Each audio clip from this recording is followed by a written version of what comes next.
कथावाचक अनिरुद्ध आचार्य फिर से विवादों के घेरे में आ गए हैं और इस बार मामला सीधे अदालत तक पहुंच गया है।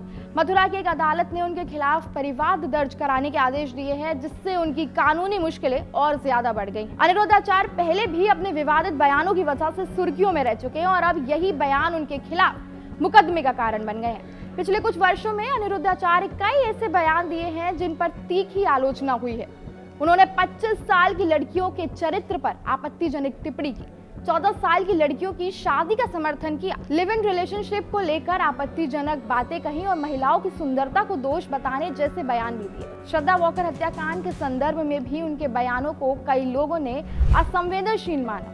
इस विवादित बयानों के कारण अब उनके खिलाफ गंभीर आरोप लगाए जा रहे हैं। तो चलिए अब आपको बताते हैं कि अनिरुद्ध आचार्य ने ऐसे कौन कौन से बयान दिए हैं जिन पर जोरदार विवाद हो रहा है। सबसे पहले अगर हम बात करें तो कथावाचक के विवादित बयान 25 वर्ष की लड़कियों के संबंधों को लेकर अभद्र टिप्पणी देना, 14 वर्ष की उम्र में लड़कियों को शादी का समर्थन करना, लिव इन में रहने वाली लड़कियों की तुलना वैश्या से करना, लिव इन संबंधों को कुत्ते बिल्ली जैसा बताना, महिलाओं को सिर ढकने की नसीहत देना ताकि पुरुष आकर्षित हो।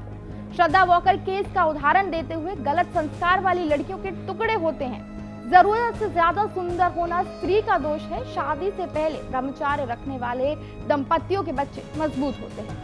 ऐसे कई बयान उन्होंने लगातार आलोचना और कानूनी विवादों के घेरे में रखते हैं। इन्हीं विवादित बयानों ने अब उन्हें मुश्किल में डाल दिया है। मथुरा की अदालत में जो याचिका दायर की गई है वो हिंदू महासभा मथुरा की अध्यक्ष मीरा राठौर ने की है। याचिका में कहा गया है कि अनिरुद्ध आचार्य ने अपने प्रवचनों में महिलाओं के खिलाफ अभद्र भाषा का इस्तेमाल किया, अश्लील इशारे किए, बाल विवाह को बढ़ावा दिए और ऐसे विचार फैलाए जो कानून और सामाजिक मर्यादा के खिलाफ है।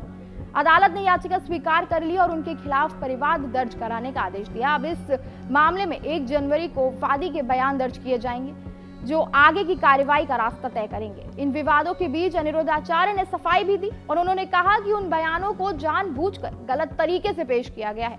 उन्होंने कहा कि वो पुरुषों और महिलाओं दोनों के व्यवहार पर टिप्पणी कर रहे थे, किसी एक को निशाना बनाने का उनका कोई उद्देश्य नहीं था। उनका यह भी दावा था कि वायरल वीडियो में उनके भाषण का महत्वपूर्ण हिस्सा काट दिया गया और सिर्फ वही दिखाया गया जो लोग दिखाना चाहते थे, यानी असली अर्थ को छुपाया गया। वो उनके वास्तविक संदेश से मेल नहीं खाता। अनिरुद्ध आचार्य का असली नाम अगर हम आपको बताएं तो उनका असली नाम अनिरुद्ध तिवारी है और वो मध्य प्रदेश के जबलपुर जिले के निवासी हैं। उनके पिता राम नरेश तिवारी मंदिर में पुजारी थे। अनिरुद्ध अपनी स्कूली शिक्षा पूरी करने से पहले ही वृंदावन चले गए, जहां उन्होंने वेद पुराण और शास्त्रों का अध्ययन किया। उनका व्यक्तित्व भी उन्हें खास पहचान देता है, लंबे घुंघराले बाल, माथे पर चंदन का लेप और पारंपरिक वेशभूषा। वो वृंदावन के गौरी गोपाल आश्रम के संस्थापक भी हैं। गौ सेवा, वृद्धाश्रम, अन्य क्षेत्र जैसी सामाजिक गतिविधियां भी संचालित करते हैं। धार्मिक कथाओं, खासकर भागवत कथा के लिए वो प्रसिद्ध हैं और एक दिन की कथा के लिए लाखों रुपए की फीस भी लेते हैं। कुल मिलाकर अनिरुद्ध आचार्य का मामला धार्मिक मंच, सामाजिक सोच और कानून तीनों को एक साथ चर्चा में लेकर आ गया है। ये विवाद ये भी दर्शाता है कि धार्मिक और सामाजिक मंचों पर दिए जाने वाले बयानों का समाज पर कितना प्रभाव पड़ सकता है। अब अदालत में आगे क्या होगा ये आने वाला समय ही साफ करेगा, लेकिन इतना तो तय है कि अनिरुद्ध आचार्य के बयानों और उनके प्रभाव पर यह मामला एक बार फिर बड़ा सार्वजनिक बहस का विषय बन सकता है।